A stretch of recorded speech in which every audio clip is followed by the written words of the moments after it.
अस्सलाम वालेकुम students, hope you are doing well.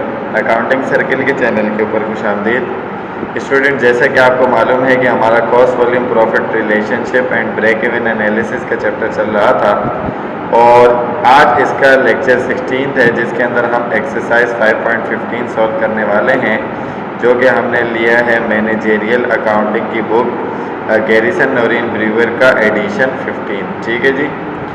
तो इसके अंदर आज के लेक्चर में जो हमारे पास नई चीज़ आ रही है, जो इससे पहले नहीं आई, वो है ऑपरेटिंग लेवरेज। ठीक है ना। तो ऑपरेटिंग लेवरेज का आपके एसेट आपके बिजनेस पर क्या इफ़ेक्ट आता है और इससे क्या चीज़ें जो हैं वो रिजल्ट में आती हैं, तो उसको हम आज के क्वेश्चन में डिस्कस करेंगे। तो वीडियो पूरी देखने से पहले मेरे चैनल को सब्सक्राइब करें और वीडियो को ज़्यादा से ज़्यादा शेयर करें। क्वेश्चन में आपको कह रहे हैं कि magic real incorporation has developed a new fantasy board game. ठीक है ना, इन्होंने एक नया फैंटेसी बोर्ड गेम डेवलप किया। The company sold 15,000 games last year at a selling price of $20 पर गेम। ठीक है ना, लास्ट ईयर यानी कि पिछले साल ईयर 1 में इसको कंसिडर कर लेता हूँ, इन्होंने 15,000 जो है वो गेम्स बेचे हैं और एक गेम जो है वो $20 का है। Fix expenses associated with the game total 182,000 per year, सालाना $182,000 के फिक्स एक्सपेंसेस हैं एंड वेरिएबल एक्सपेंसेस आर 6 पर गेम। एक गेम के ऊपर $6 के वेरिएबल एक्सपेंसेस हैं। तो production of the game is interested to a printing contractor. ठीक है ना, तो जो प्रोडक्शन है गेम की वो एक प्रिंटिंग कॉन्ट्रैक्टर के साथ जो है वो इंटरेस्टेड है। Variable expenses consist mostly of payment to this contractor. कहने के वेरिएबल एक्सपेंसेस में जो मोस्टली पेमेंट है ना, वो इसी कॉन्ट्रैक्टर को जाती है, जो कि वो बोर्ड गेम वगैरह बनाकर दे रहा होता है। तो रिक्वायर्ड में वो कह रहा है कि प्रिपेयर करनी है आपने contribution format income statement last year के लिए और कंप्यूट करना है डिग्री ऑफ ऑपरेटिंग लेवरेज। ठीक है, मैं और सेकंड पार्ट में क्या कह रहे हैं, management is confident that the company can sell 18,000 games next year. यानी कि दूसरे साल में वो जो है कॉन्फिडेंट है कि भाई पहले साल तो हम 15 बेच रहे थे, अब हम 18,000 गेम बेच सकते हैं। एन इंक्रीज ऑफ 3,000 गेम, जाहिर सी बात है कि 15 से जब 18 होगा तो इसका मतलब 3,000 रुपये से आपके बोर्ड गेम की तादाद इंक्रीज हो जाएगी। और 20% लास्ट ओवर या 20% के लिए 20% लास्ट ईयर के मुकाबले में। तो क्या करना है, compute the expected percentage increase in net operating income for next year. जाहिर सी बात है जब आप 3,000 गेम बोर्ड ज़्यादा सेल करेंगे तो उसकी वजह से आपकी नेट ऑपरेटिंग इनकम में परसेंटेज इंक्रीज कितना आएगा और expected total dollar net operating income यानी कि पैसों में कितनी इंक्रीज करेगी नेक्स्ट ईयर के लिए। वो करेंगे इनकम स्टेटमेंट नहीं बनानी, आपने डिग्री ऑफ ऑपरेटिंग लेवरेज को यूज़ करके अपना आंसर कंप्यूट करना है। ठीक है ना, तो आपके पास ये क्वेश्चन था। चलते हैं इसके सॉल्यूशन की तरफ। तो सबसे पहले पिछले साल का काम कर लेते हैं।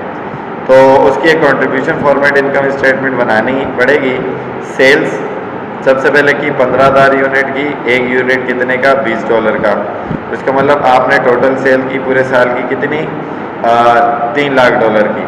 लेस करेंगे वेरिएबल एक्सपेंस 6 पर गेम पर है और 15,000 रुपये, ये हो जाएगा कितना, 90,000। माइनस किया तो आपका कंट्रीब्यूशन मार्जिन कितना है, 2,10,000। ठीक हो गया। और उसने कहा था कि सालाना फिक्स एक्सपेंसेस कितने हैं, 182,000 के। तो कंट्रीब्यूशन मार्जिन में से आपने फिक्स कॉस्ट कवर कर ली तो बाकी बचा 28,000। तो आपके पास ये आ गई नेट इनकम। ठीक है ना, कितने की, $28।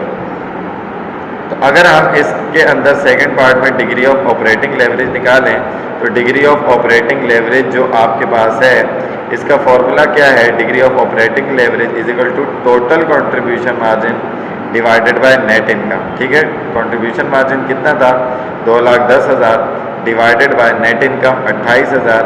तो आपका डिग्री ऑफ ऑपरेटिंग लेवरेज कितना आया, 7.5 टाइम्स।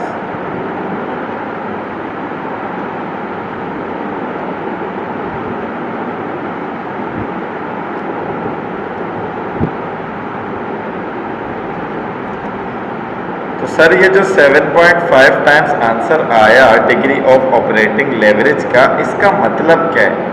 इसका मतलब इन अ बिजनेस टर्मिनोलॉजी क्या है कि आपकी डिग्री ऑफ ऑपरेटिंग लेवरेज क्या इम्प्लाई करता है कि relatively small change in sales, आपकी सेल्स के अंदर अगर थोड़ा सा भी चेंज आता है, थोड़ा सा भी चेंज आता है, फर्क आता है, तो उसकी वजह से आपके NOI नेट ऑपरेटिंग इनकम या नेट इनकम में कितना ज़्यादा चेंज आएगा।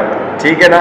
तो ये कौन इंडिकेट करता है? डिग्री ऑफ ऑपरेटिंग लेवरेज, यानी कि सेल्स में थोड़ा सा भी चेंज होगा तो आपके NOI में यानी कि नेट ऑपरेटिंग इनकम में बहुत सारा चेंज आ जाएगा, जिसको अभी हमने देखना भी है। ठीक है जी। तो उससे सेकंड पार्ट में कहा था कि भाई अगर अभी तो 15,000 बोर्ड गेम बेच रही है, अगले साल वो 3,000 ज़्यादा बेचे यानी कि 18,000, तो उसका इफेक्ट क्या आएगा? तो पहले मैं उसने कहा कि percentage increase in net operating income, क्योंकि आप सेल्स को बढ़ा रहे हो। पहले 15 थी, 15,000 बोर्ड गेम बेच रहे थे, अब बेच रहे हो 18, तो 3,000 बोर्ड गेम आपने इंक्रीज किए हैं, तो इसका क्या इफेक्ट आएगा? तो कैसे कैलकुलेट करेंगे? उसने बोला था कि नेट इनकम स्टेटमेंट नहीं बनानी, कंट्रीब्यूशन फॉर्मेट इनकम स्टेटमेंट नहीं बनानी। तो percentage increase in net income is equal to percentage increase in sales, sales में कितनी इंक्रीज हुई है, मल्टीप्लाई करवा देंगे आप डिग्री ऑफ ऑपरेटिंग लेवरेज में, क्योंकि उसने क्या कहा, अभी बताया कि सेल में कितना चेंज हुआ उसकी वजह से नेट ऑपरेटिंग इनकम में कितना चेंज होगा। तो इंक्रीज इन सेल्स यानी कि पहले 15 था, अब 3,000 से बढ़ गया, तो इसका मतलब 20% से इजाफा है, और डिग्री ऑफ ऑपरेटिंग लेवरेज आपका कितने 7.5। तो इसको आप जब मल्टीप्लाई करवाएंगे और 20 को 7.5 टाइम्स से और 100 से मल्टीप्लाई करवा के इसका आंसर निकालेंगे, तो net increase in net income या नेट ऑपरेटिंग इनकम कितना आ जाएगा? 150% आ जाएगा। तो इसका मतलब क्या हुआ कि आपकी पहले ऑपरेटिंग इनकम कितनी थी या नेट इनकम कितनी थी? $28,000। तो अब उसमें 150% का इंक्रीज हो जाएगा। ठीक है ना? आपकी सेल कितने परसेंट इंक्रीज हो रही है? 20%। उसकी वजह से आपकी नेट ऑपरेटिंग इनकम कितनी इंक्रीज हो रही है? 150%। तो $28,000 पहले थी, इस साल, तो अगले साल अगर मैं इसका 150% करता हूँ तो ये आता है 42। तो 42 प्लस 28, तो टोटल नेट ऑपरेटिंग इनकम कितनी हो जाएगी? $70,000। इतना सारा चेंज आ जाएगा इसमें। ठीक है जी। सो आई होप कि ये वाला पार्ट आपको क्वेश्चन अच्छे तरीके से समझ में आया होगा। अगर इसके अंदर कोई भी आपको कन्फ्यूजन होती है तो आप कमेंट सेक्शन में क्वेश्चन करके पूछ सकते हैं।